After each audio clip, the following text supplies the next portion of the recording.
Join UF Hall of Famer and 14-year NFL vet Shane Matthews every weekday as he brings you all you need to know about your Florida Gators, including news, analysis, and opinions with some of the biggest names in sports. Find us on Spotify, Apple Podcast, Google Podcast, or wherever you listen to your favorite podcast. Or watch us live at 8 a.m. on Facebook, YouTube, and Twitter.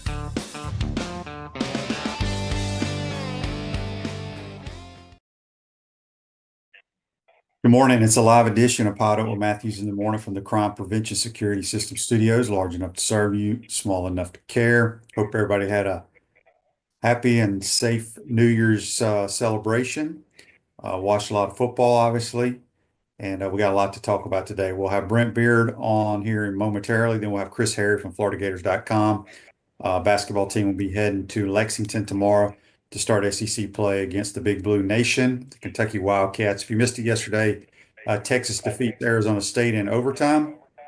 And then last night, Ohio State just buries Oregon.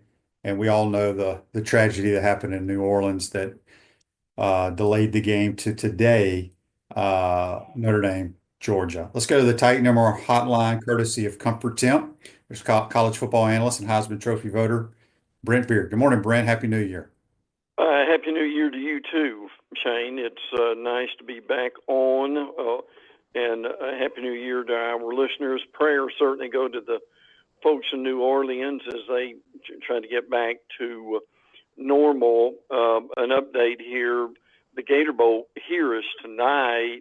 The Gator Bowl is scheduled now at 8:05. It was going to be 7:30, but Shane and I were talking off the air, and he is right.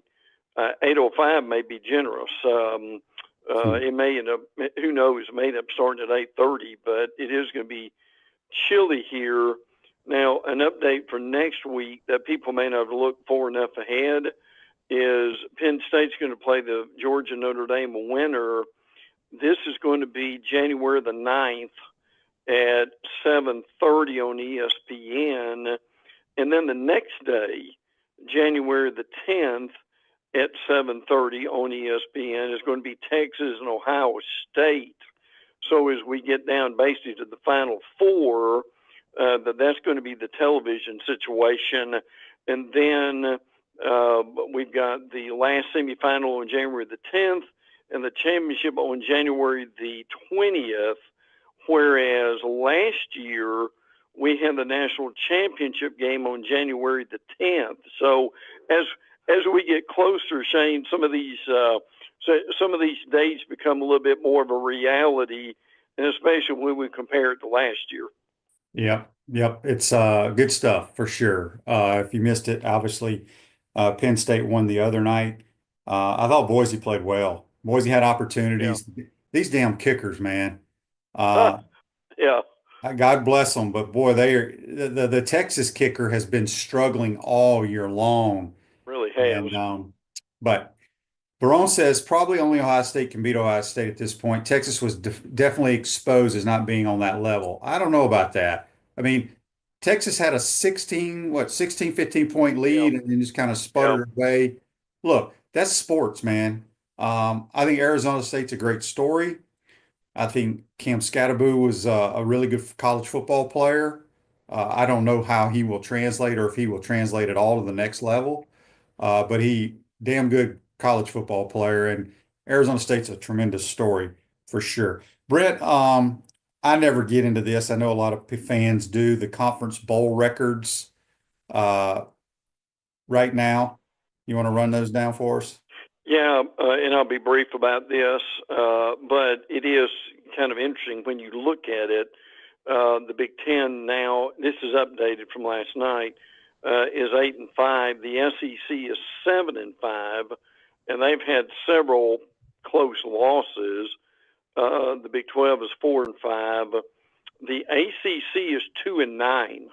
It has been an awful year for the ACC. The worst bowl record in history was 1-8 in 2017 by the Pac-12. So been a rough year for a lot of reasons with the ACC. Without belaboring the point, this may be the worst year at this point of the season that the ACC has had in a long time in football and particularly in basketball. Yeah, they are struggling big time in basketball for sure. Brent, the Penn State, we'll talk briefly about them. What did you think about them against Boise? I mean, they look like Penn State to me. Yes, You yes. know, I like their quarterback a lot. I don't know how good their wide receivers are, but they got two really good running backs. I think the quarterback's a really good thrower of the ball. They're good on defense. We know they lost, and I don't know the status of the one kid that wears number 11. He's their best Mm-hmm. defensive player. I don't he didn't play a lot. I don't Is No, he going to be ready for their next game? I'm not real sure about that. Probably that he will, but you're right. The defense is really what's kept them going. Now they've also had favorable matchups in this thing are huge. And Penn State's been able to take advantage of that. But their front seven for Penn State's very good. The Abdul Carter's a kid you're Yeah, talking about. yeah. He left with a left arm injury, and Carter's one of the best defensive players in the nation. So hopefully they'll be able to get him back. Their running backs, Katron Allen and Nick Singleton, they ran the ball well, 134 and 87 respectively. Drew Aller had a good game. He was 13 to 25, 171. But look, to your point, Penn State basically kind of looks like who they are. But timing is everything in life, isn't it, Shane? And they are winning at the right time for them. Still doesn't necessarily mean James Franklin is a great coach, but they're getting the job done right now, and that's all that matters. Yeah, both Boise and Penn State, I was shocked at their pass protection issues against the blitz. It was like they didn't expect anybody to blitz, and they had no plan for it. Both teams struggled with it the entire game. Arizona State, Texas obviously was a great game. Arizona State had a tremendous comeback. I didn't realize Arizona State's got more transfers than pretty much anybody in America. Yeah, they made the best of it, haven't they, Shane? I mean, it's just been really incredible what they've been able to do, and they've been without Jordan Tyson, who had a collarbone issue. Really their best receiver, and also their nickel cornerback Shamari Simmons has been out, but they're still playing well. Shane, were you impressed late in the game with Quinn Ewers and the two touchdowns that he threw? Look, Ewers can struggle, but there's also times where when the game's on the line, he will step up and play very well. Yeah, I've said multiple times to my buddies, I don't know if I've ever said it on this show, but if I wanted to go somewhere to play quarterback, I'd go to Texas to play for Yep, Sarkisian because yep, he yep. can dial them up. The two touchdowns in overtime were unbelievable calls. Now, Yeah, they I were. still don't think Quinn Ewers is healthy. He just does not look the Agreed. same to me. Right. But they sputter around more than they should offensively. But the two plays that scored their two touchdowns at overtime, the scheme, incredible, just Yeah. incredible. Yeah, and Yeah. they were great throws, Yeah. well planned. Now Texas defense has been unbelievable too. The only two teams to put up over 350 yards against Texas has been Arizona State and Clemson. They did not give up 350 plus yards to any SEC foe at this point too. But yes, but to Texas credit. I mean, they collapsed in the fourth quarter. They were able to get themselves back together, and listen, the stat that really got my attention in that game, Shane, Arizona State ran 85 plays. Texas had 55. Yeah. And I'll be honest with you, moving forward, now I don't know how the game's gonna go against Ohio State, but I don't know if I could let that guy attempt another field goal. I'm Really? serious because he Yeah, has struggled the last 3 or 4 games, missing he sure crucial has. field goals, Yeah, and they've stuck with him. But it may be time to move on to someone else. There are yeah, many good car point. washes in Gainesville, but only one Gallo car wash, locally owned by UF alum and the only car wash that provides NIL opportunities for Gator athletes. 3 locations. Go check them out. Gallo Car Wash. All right, Brent. A lot of people here chiming in about Jeremiah Smith. Jeremiah Smith, I was trying to think about this when I was watching the game. He may be the most dominating wide receiver I've ever seen at the college level. Yeah, yeah. And I know Well, Randy and Moss yeah, was great at Marshall. This dude, he reminds me of Megatron from Georgia Tech, who played for the Lions, and Andre Johnson that played at Miami for the Texans. yes, Because yes, he's built, I mean, he is 6'3", 225, can fly, got great ball skills. Uh, but good gracious, you can't cover him. Well, in 2 playoff games, he has 290 yards receiving, 4 touchdowns, and Shane is averaging 22 yards per catch. Yeah, I mean, it's the Buckeyes are playing outstanding football. A lot of people say they're the most talented going into the season. They were the most Yes, talented roster. yes, They were the highest paid roster. They just didn't play great. And it is yeah, just fascinating how they lost to the Michigan Wolverines because that just really blows is. your mind at home. Yeah, And now yes. what they've done the last 2 weeks. But they have to be the clear favorite moving ahead, wouldn't you say? Yeah, no doubt about it. Yeah, and look, for the people criticizing Ryan Day, and I get the Michigan situation, but Ryan Day is now 3-1 against top 5 opponents this year, and 4-1 against top 10 opponents. And the only loss was a 1 point loss to Oregon. So and they're averaging 34 points a game. The average margin of victory in the 3 wins have been 18 points. So Shane, you're right. I mean, they are right now that they are total domination. Yeah. Just a tough way for the number 1 seed Oregon to end, but Dan Lanning has that program heading in the right direction in his 3 years. You know what I noticed, and a lot of this is due to uniforms, Brent. Ohio State looks so much bigger than Yeah, Oregon to me on yeah, TV. good, Now, good it's the point. same way when Alabama wears all white and Yes, LSU, it doesn't matter what uniform LSU wears, their guys always look bigger than we do. yes, yes. But Ohio State just looked way, way much bigger than the Oregon Ducks.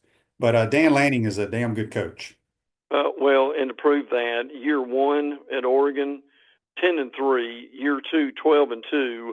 And this year, 13-0. Obviously, they lost in the playoffs.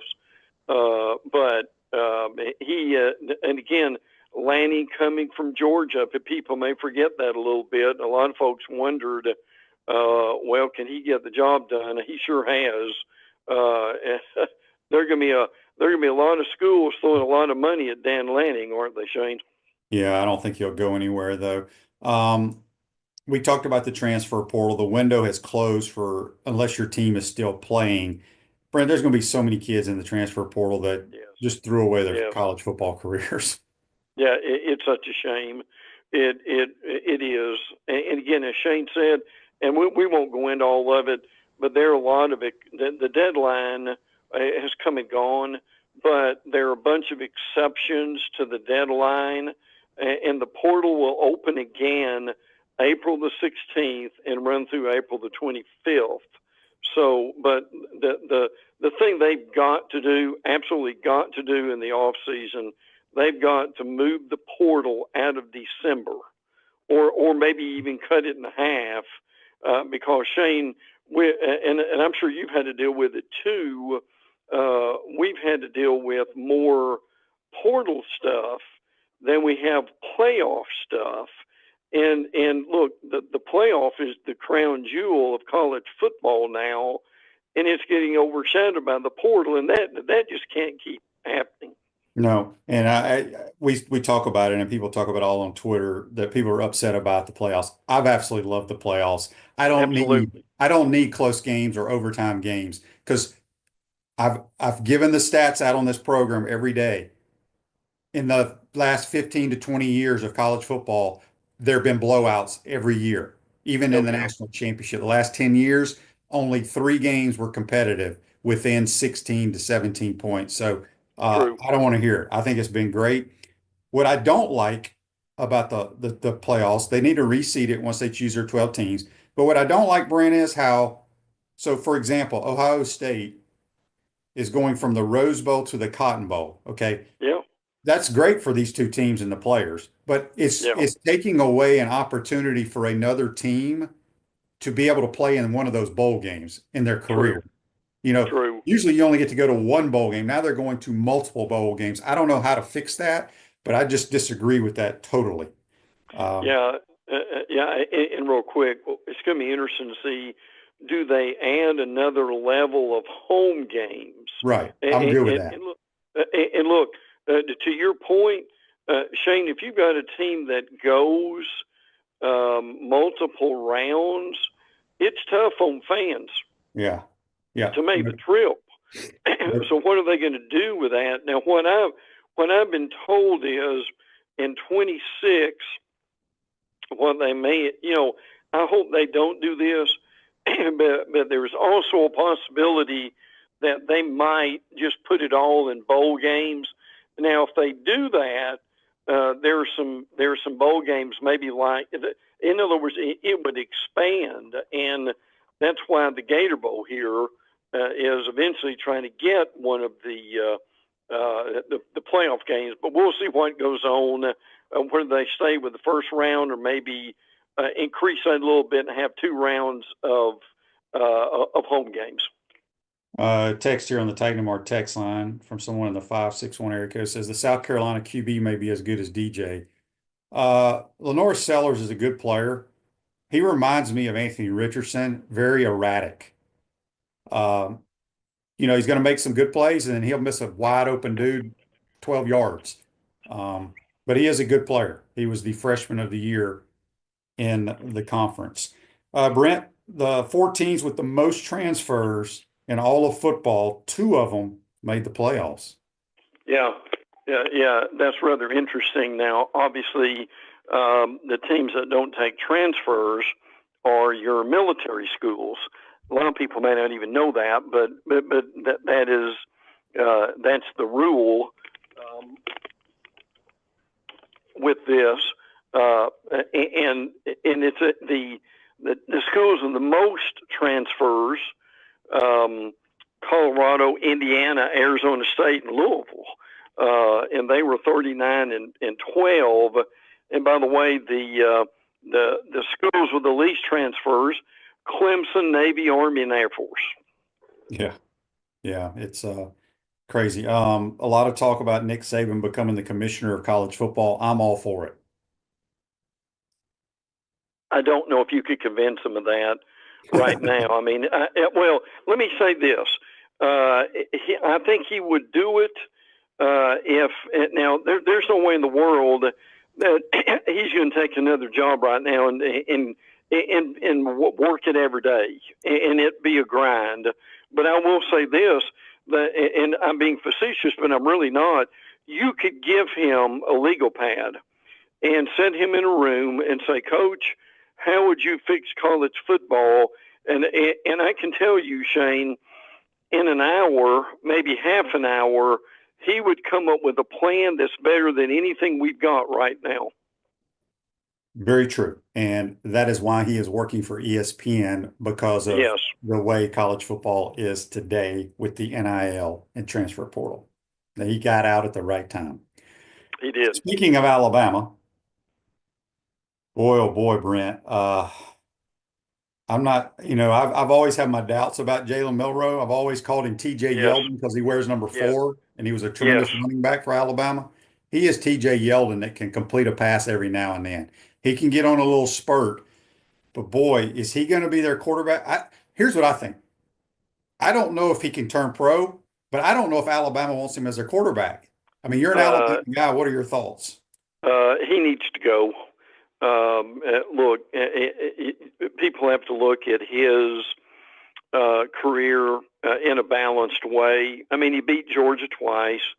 He's beaten LSU a couple of times. He's done the same thing with Auburn. And he's had some really good moments. But the truth of the matter is, and you said it a few minutes ago, he is Anthony Richardson 2.0. He's got a strong arm. He can run the ball well, and he can throw it 70 yards, but he can't throw it 4th and 7 and be accurate. And they've really just reached the point to where they need to wish him well.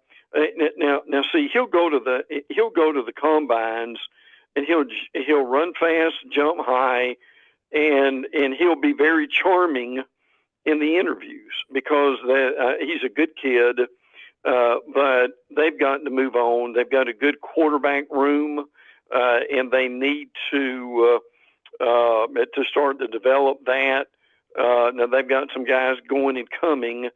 LT Overton, their defensive lineman, is coming back. Keon Sabb, their defensive back's coming back. CJ Dupree is going to the NFL. But they and because of Milroe, they had an absolutely horrible bowl game against Michigan. Give Michigan credit. They basically got the game was played in the phone booth. It's what it amounted to. And Michigan was able to win. I mean, Michigan won in the playoffs last year against Alabama, and then they win in the bowl game. But a real disturbing thing, and I'll be brief about this, is, and this is something Kalen DeBoer's got to deal with.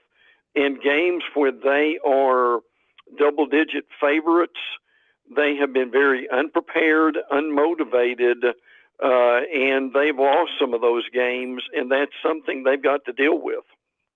Yes, for sure. Let me ask you this, Brent. What is how important is next year for Kalen DeBoer? Well, it's important. There's no doubt about that. Because the problem is, I mean, he may have lost a year theoretically on that contract with the way they played. Now, look, anybody who replaces Nick Saban is going to have a difficult time. He won 9 games. Saban won 7 in his first year. But they've just got to get a lot of things straightened out. He needs to make some changes on his coaching staff. But I don't care who you are. DeBoer's a really good coach. He's got a really good record. But Shane, as you know, when you come to this league, there is a learning curve in your first year. Kirby went through it at Georgia, and everybody who comes in this league goes through it. Yeah. Silverback Concrete builds firm foundation for generations. You stand on it, we stand by it. A few more minutes with Brent Beaird, our Heisman Trophy voter. Brent, we're going to switch. I just want to move down to Georgia since they play today. Yeah. Against Notre Dame. Should be a heck of a game. Obviously, it could be a weird atmosphere. These fans had to pay for another night of a hotel and all that kind of stuff. But, you know, Georgia's playing with Gunnar Stockton. A lot of people don't know if the Dogs can win because he hasn't played or started a football game for them. I believe Georgia believes in the kid. I could be wrong. I think Notre Dame is very limited offensively. How do you see this game going tonight? I'm with you. I think this game is going to be played in the phone booth, too. I think it's a line of scrimmage game, and these are the games that Georgia wins because – and look, Kirby can do that all night long, can he, Shane? It is to play in a we're going to run the ball, play defense. But to your point, they love Stockton. I mean, they think Stockton is as good a runner is Carson Beck and may have a strong arm. I'm not sure about that one. And Carson Beck, by the way, is going to the NFL. That's an interesting decision. But again, this Notre Dame team's good. There's no question about that. Defensively, that they're very good. Xavier Watts is one of the guys that they've got to block. But and again, that game's at 4:00. It's been postponed, obviously, because of the tragedy in New Orleans. But I still think, and I may be wrong, Shane, but I still think Georgia's got enough in the running game and that front seven on defense to win this game. Yeah, I do too. I think Georgia will win it. LSU, a lot of people, because they had so many players out or in the Yeah. portal or whatever, thought they were going to get run over by Baylor. But I'm telling you, man, when they can protect, they throw the football better than anybody in America. They do.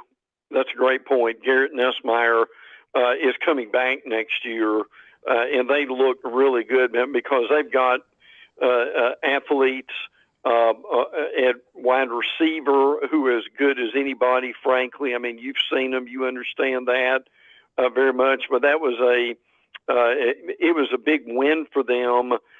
They needed it. And, oh, by the way, they've got another big opener next year, Shane. They play Clemson. So they're not shy about playing openers. They lost to USC somehow this year in that opening game, and they've lost to Florida State recently too. So, but the bowl game was a big win for them. Yeah, for sure. Tonight, the Gator Bowl, I'm sure you're going to go, or maybe not. Did Ole Miss bring a lot of people to town? I have a bunch of friends that are there. Duke, I don't know about there. I mean, I think Ole Miss wins this game easily. But what's it been like over in Jacksonville? Well, I was at the Ole Miss Hotel yesterday and had lunch with a friend that I work with on the Ole Miss Network, and he told me Lane Kiffin is very motivated to win this game. If you remember, they played Wake Forest, and then Wake Forest said, "No, we're not going to play you next year." And Lane is still mad about that. So I think if they can put one on them, they will. Your Duke quarterback is Henry Bellin, Belin. I don't think anyone knows who that is. Frankly, Jackson Dart will play in the game. So I'm with you. They're going to be very motivated to play. Most of the stars are back for Ole Miss, and this will be a big win for them. Yeah. All right. Before we get you out of here, boy, I watched a lot of that South Carolina-Illinois game. Yeah. Look, Illinois is a good football team. They're very well coached. Their quarterback is an Ole Miss transfer. He's a good player from the state of Mississippi. But what are your thoughts about Beamer and Brett Bielema going at it with their hand gestures and their yelling across the field at one another? I thought it was hilarious. Yeah, it was. I mean, it really became the story of the game is the problem. And congrats. Bielema knows what he's doing. As you said, he's a very good head coach, and they were able to kind of slow that down and be able to win that one. They had some injury situations, and they were gesturing toward each other, and Shane Beamer had to be restrained by the staff. And they all commented on it in the game afterwards. But it doesn't overshadow. South Carolina had a great year, and I think they're going to be very good next year. Rocket Sanders did not play their best running back. He is going to the NFL. And also, if people miss this, South Carolina's offensive coordinator now is Mike Shula, the former Alabama head coach. He will do a really good job there. I don't know if you know Mike, Shane, but he is. Wherever he's going, he's done a good job with quarterbacks. Yeah, he's a good man too. I had him with the Bears when I was there. He is. Brent, you know what's interesting is the teams in the playoffs that got the bye are 0-3. Yeah. Georgia is the only team that can win a football game having the bye. All these people talk about time off, getting healthy. I don't buy. I'd rather play, quite honestly, and I think it's shown right here in the playoffs this year. So anyway, Brent, good stuff as always, my friend. If you go to the Gator Bowl, well, you'll be in the press box. You won't be sitting in the stands. So I was going to say, bundle. Yeah, it's going to be chilly there. Yeah, and Shane, if I may, real quick, if people miss this, Diego Pavia, the quarterback at Vanderbilt, is coming back. Frankly, I think he's good for the league.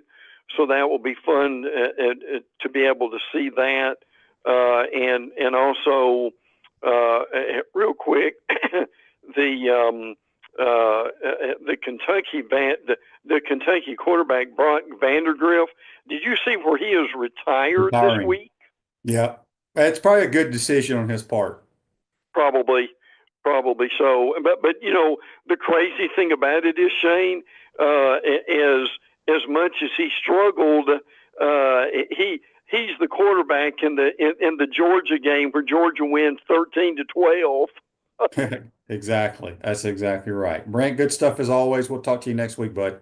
Good, bud. Thanks. Enjoyed it. Take care. That's Brent Beaird, our college football analyst and Heisman Trophy voter. Join us on the Titan More Hotline, courtesy of Comfort. Yeah. Quick timeout. Come back. Talk a little Gator hoops with Chris Harry. You're watching and listening to PodUp with Matthews in the Morning from the Crime Prevention Security System Studios. We'll be right back.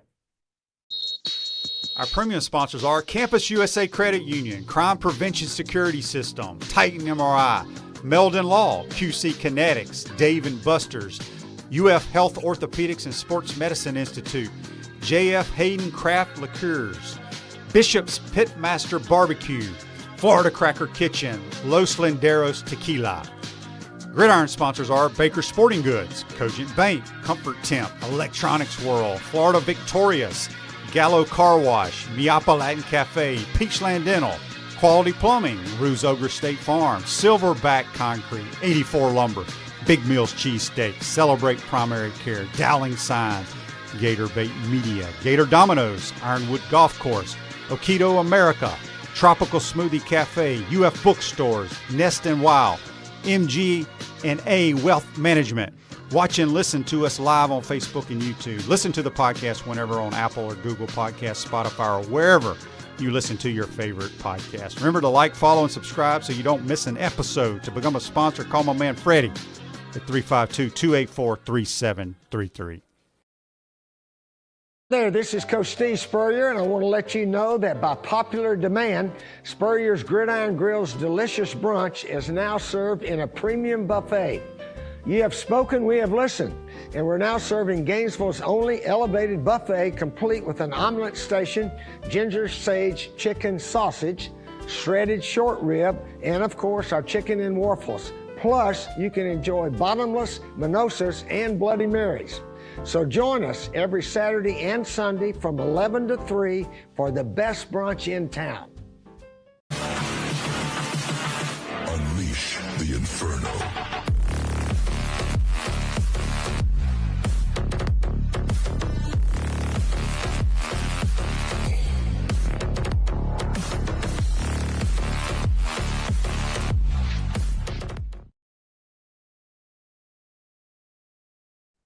Welcome back to the Crime Prevention Security System Studios, large enough to serve you, small enough to care. QC Kinetics for long-lasting relief, no surgery, drugs, or downtime. Schedule your free consultation at QC Kinetics. We're going to go back to the Titan More Hotline, courtesy of Comfort Temp. And it is the head dog that covers the Gator basketball for FloridaGators.com, senior writer, Chris Harry. How you doing, Chris? Hey, Shane. Good morning, Shane. I got my Redskin hat on to irritate you since you you were down on Jaden Daniels. Yeah, I was always down all on that him. time. Yeah. You're down on him. Yeah. Before we get to basketball, I'm going to get to This Day in Sports, brought to you by Campus USA Credit Union. Puts a star power to work in your financial life. Campus USA Credit Union. On this day, Chris Harry. Yeah. In 1996 and 1997, the Mighty Gators played in football games. 62-24 and 52-20 were the two scores. Right. So the Gators get blasted by the Cornhuskers in the Fiesta Bowl in 1996 on this day, and then in 97 they hammer the Semis 52-20 in the Superdome. Were you at that game? No, I was. I was. No, you were at the Bears, right? No, I was in Carolina that year. Oh, Carolina. Okay. Season was still going on. The only national championship games I got to attend was 06. Where was the 06 game? That was in Phoenix, right? Yeah. Yeah, it was in 06, Phoenix. For whatever reason, that was my last year. The other one was Miami. Right. Yeah, that was the last year I was with the Dolphins, and the season had ended. And so I went to that game. Oh, that's And then cool. obviously in '08, I just drove down to Mhm. Miami for the Oklahoma game. So, all right, Chris, basketball, the real season starts Saturday. We go straight to Rupp Arena. Just give me your thoughts on, I mean, obviously the Gators are sitting, they're undefeated. Conyer Ron, no, it's not Conyer Ron. Somebody in here was complaining that, oh, here it is. Daniel, Complaining. They're complaining they're not complaining. They got because these, Ollie hasn't played yet, right? yeah, no, they got Yeah. these emojis here on YouTube, brought to you by Quality Plumbing. Daniel says Alabama's 11-2 and ranked number 5. Florida's 13-0 and ranked number 6. And he has those silly emojis. But it's Yeah. probably who Alabama's played, right? If I can, for this guy, what's his name again? Daniel. Hey, they had a stretch from November 15th until December 14th. So 1 month. These are their games they played in succession. Purdue, at Purdue, Illinois, Houston, Rutgers, Oregon, North Carolina, and Creighton. Okay. Ooh. I mean, think about that. That's crazy. Think about just and he did that last year, and he took some bruises last year doing that same thing, but his team ended up in the Final Four. So Nate Oates wants to play anybody anywhere, and he wants to build resumes in the non-conference, and good for him. That's an ambitious goal, but that schedule is just incredible. It's an NBA schedule. It's like, yeah, for sure. Yep. Heading into conference play, tell me how healthy we are. Everybody look pretty good? Oh yeah, pretty healthy. There's some guys sit out practice every now and then, but I mean it's neither here nor there. They'll have all their bullets to go to Kentucky, and they'll need them. It's an 11 a.m. game. You hate those. Oh, That's just you're barely awake, and all of a sudden you're in front of 25,000 people. I mean that's going to be that's going to be an issue, but that it's a ESPN thing because there's going to be all day of SEC basketball to open the season. So that's the first game. It's a hell of a game, a top 10 matchup right out of the box. yeah. So I'm glad you brought that up because I was not aware of an 11 a.m. start. Basketball is different than football. They actually kind of have a practice before they play on the Yeah, they won't. They won't they have shoot arounds, but I mean when games start at noon, they're hard to have. Billy would do them. Mike did them sometimes, but Todd, I mean, they've had a couple early games the last couple of weeks. Their last two games before, the North Florida game and the Stetson game, there were noon and 1 o'clock tip-offs, and had another early one at I forget which one it was. No, maybe it was Arizona State in Atlanta. But they've been doing some walkthroughs in hotels on the road, and they'll do some walkthroughs here. But he's kind of gotten away from the shoot-arounds for early morning games. But normally, yes, if they're playing at 4 in the afternoon, they'll be there at 10 o'clock, shooting around and getting some stuff up and going over some stuff. Yeah. As Tony says, the game starts at 11 a.m. for Kentucky too. Yeah, that's absolutely true. But they're also waking up in their own beds, and they're not traveling the night before. And there is a significant difference. Yes. Yeah. All right. So the Big Blue Nation, obviously new head coach, Mark Pope, who's a former player. I think the world of him. I think he's a tremendous basketball coach. I like his style of play. He's brought in a lot of transfers. What can you tell our listeners about Kentucky heading into this game? I would just say anything that you've thought about Kentucky or known about Kentucky for the last 15 years, you can toss out the window, because if you recall before, they would be playing with 4 or 5 marquee freshman players. Now, he had to totally rebuild the roster. It's nothing but transfer players, and I think 5 of the 6 top players on the team are seniors. So a senior in Kentucky, like 10 years ago, would have been like seeing Bigfoot in the mountains or something like that. You just didn't see them, but they're a very good. They don't just grab rebounds, get out in transition, and have athletes making plays. They're not a very athletic team. I'll say that right now. They got some really, really good players. Obviously, they're very, very good on offense. They're not great on defense. This will be by far Florida's biggest test of the season.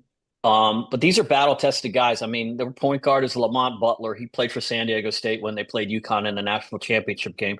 The guy comes off the bench, Kobe Brea, who's the best shooter in the country, period. He led the nation in three-point shooting last year. I think he's 3rd this year. I think last year he shot 51% from 3. Where did he come from? Dayton. Dayton. Okay. Right. Yep. One of Jackson Robinson came with Pope from BYU. Amari Williams was a sought after big 6'11" kid from Drexel. They got guys. So, of course, they're going to have guys. Mark Pope runs really, really good stuff, but it's stuff that Todd Golden is familiar with because they played each other twice a year in the West Coast Conference when Todd was at San Francisco and Pope was at BYU. But the Big Blue Nation loves Mark Pope. They didn't love maybe the Ohio State loss by, I mean, literally like 3 days after Ohio State got bludgeoned by Auburn by like 40, Kentucky got beat by Ohio State by 20 on a neutral court. So they had to stew over that over a little bit over the holiday season, but I guess they got well. They played Brown New Year's Eve and won like 35, 40 points. But this is the kind of game that those people up there are going to get geared up for. And, here comes the Gators, 13-0 on a 4 undefeated teams in the country. 3 of them are in the SEC. I'm sure we're going to talk about the strength of the SEC top to bottom. But this will be a good little measuring stick out of the box. But it's not like a loss on the road at Kentucky, where Florida has never won 2 straight games in the 98 years they've been playing. They've never won, but they won the last time they were there last January 31st. Behind a great game, 7 threes from Walter Clayton. So let's play it out. Let's let it going. Yeah, we only play Kentucky once. They don't come here, right? That's right. Because of the expanded SEC, they had to switch some things around, and they switched permanent opponents and that kind of thing. So how do they go about now choosing the basketball schedule? It's done at the league office. Right. I mean, they'll fix a couple permanent opponents. I think you get 3. For Florida, it's Georgia, it's Tennessee, and I think there's an alternating one now. It's I think South Carolina. I don't know if that's going to remain the same, but it used to be Kentucky and Florida were permanent opponents because they were the marquee teams in the league. Obviously, the league doesn't think Florida is a marquee team anymore, so they haven't matched them against Kentucky as permanent opponents. Whereas I think Kentucky's permanent opponent is Tennessee, and I think one of them may be Alabama or Auburn. Mm-hmm. Mike's question here, I think we talked about this, but I can't remember a couple weeks or months ago on YouTube, brought to you by Quality Plumbing. Where were the Gators picked to finish in the SEC? Wasn't it around 8th? 7th and 8th, depending on. I'll just say Oklahoma was picked to finish 15th, and they're 13-0 and ranked 12th in the country. So I did some things for people who do read my stories. I got this I'm spent a lot of time on this over the break. This kind of comprehensive kind of look at the Southeastern Conference going into the season, Shane. So let me just give you some numbers if you will indulge me. The SEC is a combined 185-23. Okay, that's a winning percentage of 889, and the closest is the Big Ten at 764. Let's see. The worst team in the league is South Carolina. They're 10-3. They already beat Clemson, which was in the Elite 8 last year. The SEC, we all know, they went 14-2 in the ACC-SEC Challenge, which wasn't much of a challenge at all. They're 55-18 against the 4 other power conferences, 17-9 against AP top 25 teams. And as far as the net, which, as we know, is the metric that seeds the NCAA tournament, 15 of the 16 teams are ranked in the top 51, which means every road game except for South Carolina will be a quadrant 1 opportunity for an opponent. So, that can change, though, right? It's of course, yes, it can absolutely change, and it can change to make things worse or harder. More, obviously. But South Carolina's pretty good. South Carolina's not bad. As these teams as the SEC eats its own, those numbers are going to switch some. But I mean, I'm just looking at the right now we're in the Ken Palm. Auburn's number 1, Tennessee's number 4, Florida's number 6, Alabama's number 9, Texas A&M is 13. I mean, these are all teams that are going to be problems. Like you got to go down to 26 to get to Kentucky, I think. And it's interesting because somebody I think it was on YouTube earlier in the program was talking about they worry about Ty Golden's road record or whatever in conference play. Throw it out the window. Look, this is just like football, right? When the head ball coach was here when Urban was here, and there's your cat. What's your cat's name? We're babysitting my John daughter's Riggins? cat while she's out of town. This is Fitzroy, and he's a Manx. He doesn't have a tail, so I thought it might be John Riggins. no, that would be a hell of a name though. Doug Williams, maybe. Yeah. Yeah. So, when Urban, it was so much easier to win SEC games. When Billy was here, it was so much easier to win SEC basketball games. That is not the case now, people. It's just Well, the league is too damn good. How about what are the other coaches' road records in the SEC? Not just Todd Golden. So let's flip it around and be honest about it, right? Yeah. Agree. Andy's question, Chris, what's your take on Jim Larrañaga leaving Miami? Or older coaches a dying breed? Right now it's getting frustrating for guys that did stuff, are used to doing things a certain way. But I have to say, obviously the guy is a fantastic coach. And he sat there at his press conference and he said, the day after we played in the Final Four, the first meeting, they had 8 guys go in the transfer portal. He says he's exhausted by it. But, first thing, when I saw him said, I said, wait a second. That year, they had more money than anybody in the country. Their payroll was the highest of any college basketball team. They were on the cutting edge of NIL from the beginning. So the stuff that he was complaining about certainly helped him at Miami reach that Final Four, and whether or not they've been able to sustain it, it's hard. It's hard. And Florida's done a really good job in fixing its NIL situation, especially in basketball, certainly in football.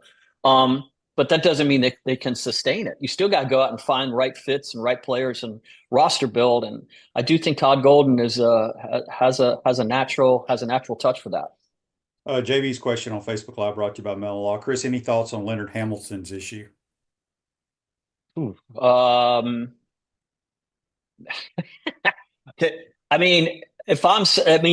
just talked about Larrañaga. We throw him in the bucket with Jay Wright and with Roy Williams and with Krzyzewski and Boeheim and Tony Bennett and all those guys. I don't know why Leonard Hamilton is subjecting himself to this, because he's 75 and does not need this anymore. He looks great, by the way. I think he needs to get out while he's still healthy, but it's a headache he doesn't need. It reminds me a lot of kind of what the whole Rashada thing was. You say you got money for these guys, and then whatever happens, happens. Yeah, good point. All right, back to the basketball. I think I said this last time you were on, Chris. I think the guy, obviously I'm a huge Walter Clayton Jr. guy. I just think he's a phenomenal athlete. But the guy for this team to do what it needs to do, I always think it's Will Richard. I just think, he's got to knock down shots, but I think he's a tremendous rebounder for his size. Who's the key? It changes from game to game, obviously, but who's the one guy in your mind that has to play up to his potential week in and week out, or game in and game out, for this team to have a chance to win? Just to date, it's been, Walter's the best player on the team. Right.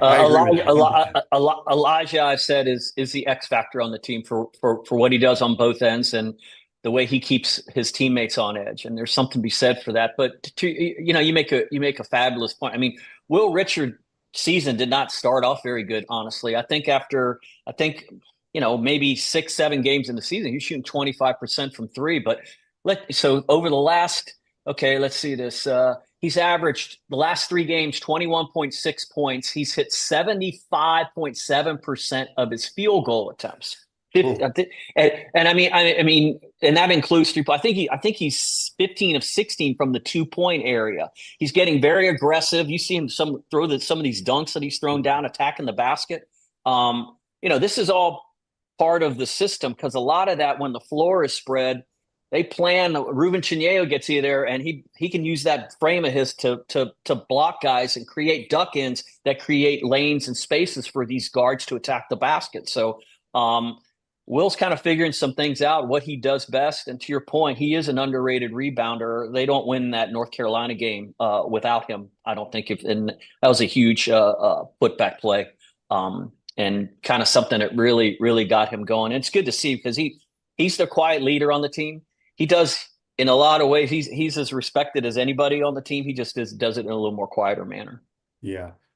John says Elijah Martin brings that toughness and physicality to the team that wasn't there last year. I agree with that 100% as well.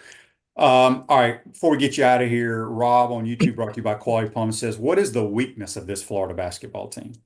What is the weakness? I think if there is one, we'll find out in the next few days. I think it's the people that say they haven't beaten anybody yet. I mean, it's fair. Their best win, I think, is that North Carolina win, which was basically a home game or a road game for Florida, actually.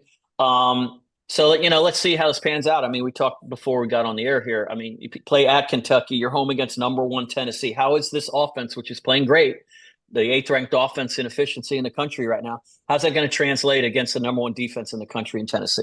Mm-hmm. So, and then right after that, they got to turn around and go to Arkansas.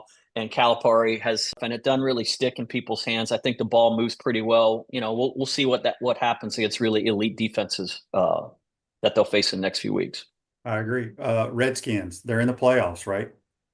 They're in the playoffs, yeah. Yep. They're trying to be a 6 seed. Does their game Sunday matter if they win or lose? Yeah, they can hold the 6 seed and play either the Rams or the Bucs on the road in the first round, which I'd rather play them than play the Lions in Detroit. I think that's what's crazy. I don't know if it's ever happened in the National Football League.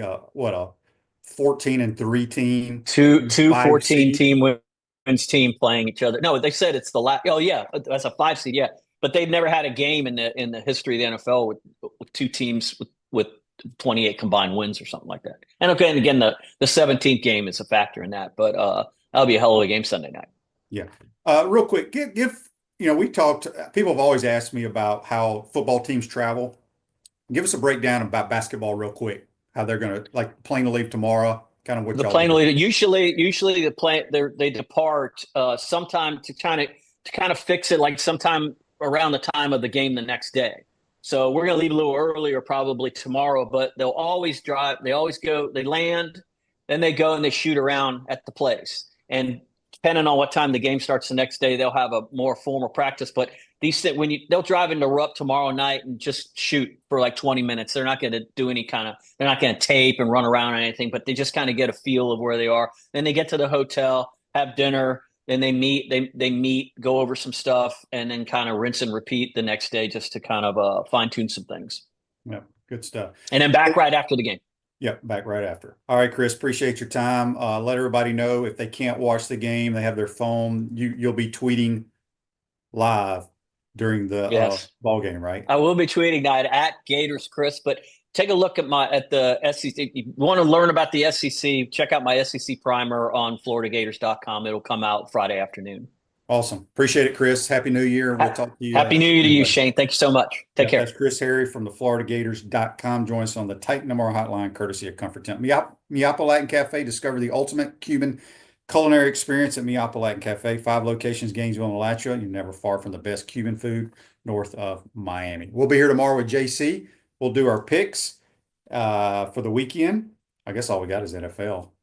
But have a great day, folks, and we'll recap the Dogs and the Irish tomorrow. Take care.